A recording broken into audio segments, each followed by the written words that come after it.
শুভ সকাল বন্ধুরা। এক চুটকিতে আমি বেড কভারটা দেখো পেতে নিলাম। তোমরা কি কেউ পারবে? পারবে না? আর দেখো বাইরের দৃশ্যটা কতটাই না সুন্দর লাগছে। আর এদিকে দেখো আমি মেয়েকে সকালবেলায় পড়তে বসিয়ে দিয়েছি, যেহেতু এখন স্কুলে গরমের ছুটি পড়ে গেছে 15 দিন। আর দেখো অনেক কি হোমওয়ার্ক দিয়েছে, আর ওই হোমওয়ার্কগুলোই এখন আমার মেয়ে করছে। তারপর আমি দিয়ে দিলাম আমার মেয়েকে হরলিক্স আর বিস্কুট। আর আমার মেয়ে দেখো কতটাই দুষ্টুমি করছে। পড়তে পড়তে দেখো শুয়ে পড়েছিল, আর আমি বললাম ও উঠে হরলিক্সটা খেয়ে নে।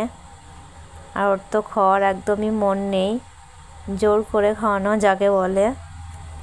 আর এখন তো কিছুই খেতে চায় না আমার মেয়ে, কেন জানি না। তারপর দেখো আমি কি করতে বসে গেছি, কুলেখাড়া পাতার রস সিলে ছিঁচে রস বের করে তারপরে খেয়ে নিয়েছি। তারপর দেখি তোমাদের দাদাভাই কাটা মাছ নিয়ে এসেছে, এটাই আমি এখন পরিষ্কার করে আগে ধুয়ে নেব।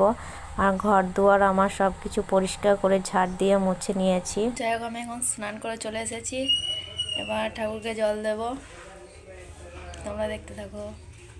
আর এটা হচ্ছে আমার রাধাকৃষ্ণ, আর এদিকে আছে আমার একটা ছোট্ট হরি মন্দির। যাই হোক, তারপরে আমি ঠাকুরকে জল দিয়ে বাইরে চলে এসেছিলাম, যেহেতু আজকে মাথাতে স্নান করেছিলাম, চুলটা খুবই ভিজে ছিল। আর ঘড়িতে এখন বাজে 11:30, এখনও সকাল থেকে কিচ্ছুই খাইনি, যেহেতু ঠাকুরকে জল দিলাম। এবার কিছু খাবো, তারপরে রান্না করব। প্রত্যেক দিন আমি না খেয়ে ঠাকুরকে জল দিই না, কিছু একটা সকালে খাই, যেহেতু আজকে সময় পাইনি ওই জন্য খাইনি। আর আমার ব্লগ যদি তোমাদের ভালো লাগে তাহলে অবশ্যই চ্যানেলটি সাবস্ক্রাইব করে আমার পাশে থেকো। আর এদিকে দেখো আমি ভাত বসিয়ে দিলাম, যেহেতু এখন ঘড়িতে প্রায় 12টা বাজছে। তোমাদের সাথে গল্প করতে করতে দেখো বিকেল 4:30 বেজে গেল। রান্না খাওয়া দাওয়া সব কমপ্লিট হয়ে গেছে, ঘুম হয়ে গেছে। তারপরে দেখি ফুচকার গাড়ি, ফুচকা নিয়ে চলে এলাম আর মা মেয়েতে খেতে লাগলাম। বিকেলে কিছু খাবো না, এটা তো হতেই পারে না। তোমরা কি কেউ আমাদের মতো বিকালে কিছু একটা খাও?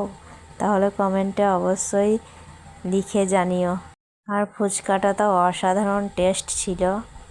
ফুচকা খেয়ে সারাদিনের কাজের ক্লান্তি দূর হয়ে গেল।